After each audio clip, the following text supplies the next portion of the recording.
जय हिंद विद्यार्थियों। आज के इस वीडियो में हम एक ऐसे शब्द के बारे में बात करने वाले हैं जिसकी आजकल बहुत चर्चा है। हम बात कर रहे हैं वैक्सीन के बारे में। विद्यार्थियों, आपने सुना होगा कि इन दिनों कोविड-19 से बचाव के लिए बड़े पैमाने पर वैक्सीनेशन का कार्य चल रहा है।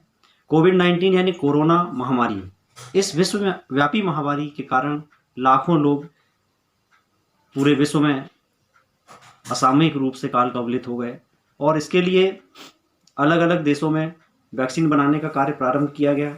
हमारे देश में भी कोवैक्सीन और कोविशील्ड नाम से दो प्रकार की दो कंपनियों के द्वारा उत्पादित वैक्सीन लगाई जा रही है। तो विद्यार्थियों, आपके मन में भी स्वाभाविक रूप से प्रश्न आया होगा कि वैक्सीन है क्या या टीका क्या है। टीके में ऐसा क्या होता है कि इसको लगाने के पश्चात या इसकी खुराक लेने के पश्चात उस बीमारी से हमारे शरीर में प्रतिरक्षा उत्पन्न हो जाती है। तो आइए आज हम बात करते हैं टीके या वैक्सीन के बारे में। विद्यार्थियों, टीका वास्तव में जीवित या मृत सूक्ष्म जीवों की वह मात्रा है जो हमारे शरीर में जब प्रविष्ट कराई जाती है तो अन्य सूक्ष्म जीवों से लड़ने के लिए हमारे शरीर में एक प्रतिरक्षा तंत्र विकसित हो जाता है और वे अन्य जो सूक्ष्म जीव हैं जब हमारे शरीर पर अटैक करते हैं, आक्रमण करते हैं, तो पहले से हमारे शरीर में पहुंचाए गए सूक्ष्म जीवों की मात्रा उसे नियंत्रित करने का कार्य करती है, उसे नष्ट करने का कार्य करती है।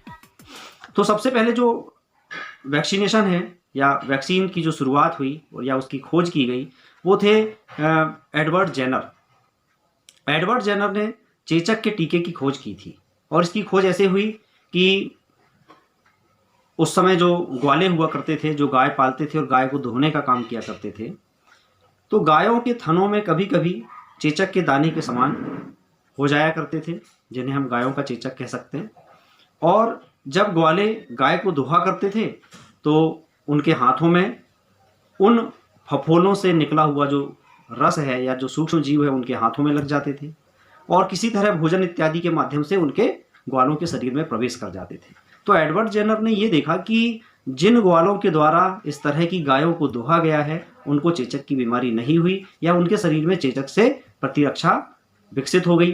तो इस प्रकार उन्होंने सर्वप्रथम चेचक के टीके की खोज की सन 1798 में। तो ये जो टीकाकरण है, टीकाकरण हमें अनेक प्रकार की बीमारियों से बचाता है। जब आप छोटे थे तो आपने स्वयं भी अनेक प्रकार के टीके आपको लगाए गए होंगे और पोलियो वैक्सीन की तो आपको अच्छे से याद भी होगी। पोलियो वैक्सीन एक तरह का ओरल टीका है, यानी जो मुंह के माध्यम से दिया जाता है। बहुत सारे टीके आपको इंजेक्शन के माध्यम से लगाए जाते हैं, लेकिन पोलियो वैक्सीन ऐसा टीका था जो हमें ओरल यानी मुंह के माध्यम से हमने उसको अंदर ग्रहण किया।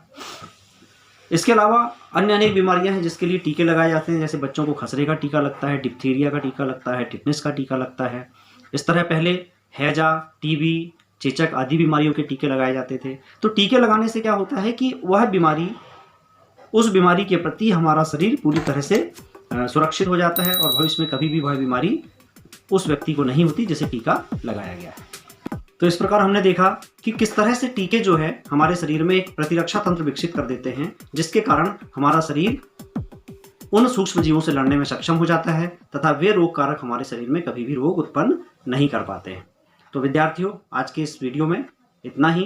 अपने अगले वीडियो तक के लिए नमस्कार, जय हिंद, वंदे मातरम।